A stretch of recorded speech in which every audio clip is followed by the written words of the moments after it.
और चौकीदार से कहता है, जाओ चौकीदार, अपने राजा से कहो काना बैंगन उनकी बेटी से शादी करना चाहता है। चौकीदार जाकर राजा को काना बैंगन की बात बताता है। यह सुनकर राजा को बहुत क्रोध आता है और अपने दरबारियों से कहता है, काना बैंगन की है मजाल की, वह मेरी बेटी से शादी करने बात कर रहा है। राजा ने तुरंत आदेश दिया, जाओ इसे बकरियों के झुंड में छोड़ दो, बकरियां इसे खा जाएंगी। राजा के आदेश पर उसे बकरियों के झुंड में छोड़ दिया जाता है। जब काना बैंगन देखता है कि उसे बकरियों पास छोड़ा गया है तो वह चुपके से पीछे छिप जाता है और कहता है, खट खट चलनी खट खट सूप निकल भेड़िए तेरा रूप। यह सुनकर भेड़िया बाहर निकलता है और सभी बकरियों को वहीं पर मार देता है। जब सफाई वाली आती है वहां देखती है कि सारी बकरियां मरी पड़ी है। यह सूचना राजा को मिलती है तो बहुत ही आग बबूला होता है और कहता है, जाओ इस काले बैंगन को घोड़ों के अस्तबल में डाल दो, वह घोड़े अपने पैरों से इसे कुचल देंगे। यह कहने की देरी थी। काले बैंगन को उठाकर उसे घोड़ों के अस्तबल में डाल दिया जाता है। काना बैंगन चुपके से पीछे हट जाता है और कहता है, खट खट चलनी खट खट सूट निकल, शेर दिखा अपना रूप। इतना सुनते ही शेर निकलकर घोड़ों पर आक्रमण कर देता है और देखते देखते सारे घोड़ों को मार देता है। हर रोज की तरह जब सफाई करने वाली अस्तबल में आती है तो वहां देखती है कि सभी घोड़े मरे पड़े हैं। वह दौड़ती दौड़ती राजा के पास जाती है और राजा को सूचना देती है। राजा यह सब सुनकर बहुत ही क्रोधित एवं आग बबूला होता है और फिर से उसे दंड देने के लिए कहता है, जाओ इस काने बैंगन को हाथियों के पास छोड़ दो। राजा का हुक्म पाकर उसे हाथियों के पास छोड़ दिया जाता है।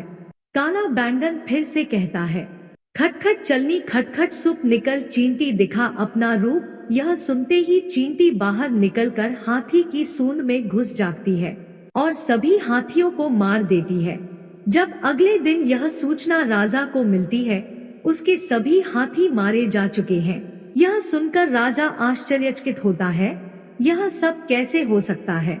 राजा के दरबार में एक बुद्धिमान मंत्री था। उसने अपनी बुद्धि से राजा से कहा, महाराज अगर आप मेरी बात का बुरा ना माने तो मैं तुम्हें एक सलाह देना चाहता हूँ। यह सुनकर राजा मंत्री से कहता है, बताओ मंत्री तुम क्या कहना चाहते हो। तब मंत्री बोला, महाराज आप अपनी बेटी का विवाह इस काने बैंगन के साथ कर दीजिए और मैं जैसा कहता हूँ आप वैसा कीजिए। मंत्री की बात सुनकर राजा ने अपनी बेटी का विवाह काने बैंगन के साथ करने को तैयार हो जाता है। काने बैंगन का विवाह हो जाने के बाद जब काना बैंगन अपनी बेगम के साथ अपने घर के लिए चलता है तो मंत्री पहले से ही एक हाथी को खूब शराब पिलाकर रास्ते में छोड़ देता है। जब काना बैंगन घर की ओर जाने लगता है तो शराब से मदमस्त हाथी का पैर काने बैंगन के ऊपर पड़ जाता है। जैसे ही पैर काने बैंगन पर पड़ता है वहाँ पर धुआं धुआं हो जाता है। धुआं धुआं होने के बाद वहाँ पर एक सुंदर सा राजकुमार खड़ा होता है। यह सब देखकर सभी लोग आश्चर्यचकित हो जाते हैं, यह कैसे हो सकता है। फिर राजकुमार सारी बात बताता है कि वह एक ऋषि के श्राप के कारण काना बैंगन बन जाता है। अब उसका का श्राप समाप्त हो गया है। यह देखकर राजा बहुत खुश होता है और वह खुशी खुशी अपनी बेटी को उसके साथ भेज देता है। वह अपनी रानी को लेकर उसी बूढ़ी दादी के घर की ओर चल देता है, क्योंकि घर पहुँचते पहुँचते रात का अंधेरा हो जाता है, जिसके कारण रात में पहुँचता है। अपने घर के पास पहुँचकर वह दरवाजा खटखटाने लगता है। दरवाजा खोलकर दादी जब बाहर आती है तो वह सुंदर राजकुमार और उसके साथ रानी को देखती है।